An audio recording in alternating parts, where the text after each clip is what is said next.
Kung 2026 na pagkatapos, nag-iintay ka pa rin na may magbigay sa iyo ng client, this might hurt.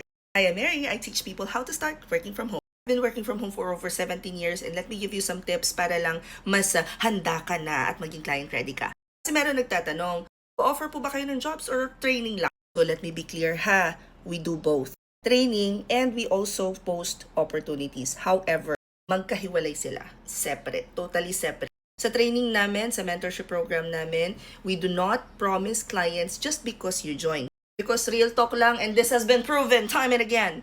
Mga nag-o-offer ng mentorship or training, tas sasabihin na may client sila. Well, freelancing is not join ka lang, may client ka na kagad. Sa mentorship program namin, we teach you how to be client ready. Paano maghanap ng client, may position services and skills mo, paano mo i-deliver ng tama. Pero ikaw magtatrabaho para ma-achieve yun. Ang expectation may naghihintay na sa'yo na client after the training, this might not be the industry for you. Bawal dito ang tamad. Yung mga skilled na freelancer, nahihirapan pa rin minsang maghanap ng clients. Imagine, walang experience, walang skill, walang effort. Girl.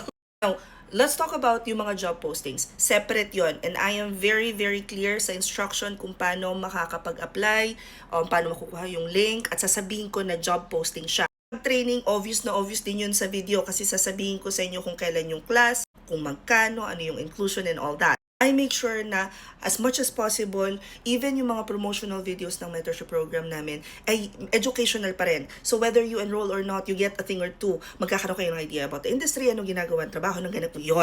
Ang mentorship namin, for the most part, naghahanap ka na talaga ng kailangan mong guidance. Kumbaga yung mga tao na medyo matagal na naghahanap ng work tapos hindi pa rin sila makaland ng clients and they really need coaching. Willing matuto, tumatanggap ng feedback at importante sa lahat, nagte-take action. Kasi hindi na ngayon enough yung gusto kong mag-VA, yung how. Even yung sub-stories like, paano po, single mom po ako, may 4 akong anak, kailangan ko pong makatulong sa magulang and all that. Because clients don't hire because of your sub-story, they hire because of your skills. Ito, kailangan mo ng combination of discipline and direction. You know what, as a matter of fact, even yung mga nag-enroll sa amin, pag nakita namin na hindi pa sila handa, during onboarding, tamad, walang time, out of focus, ino-notify namin sila, ina-advise namin sila na, hoy, take your time, just let us know kung ready ka na.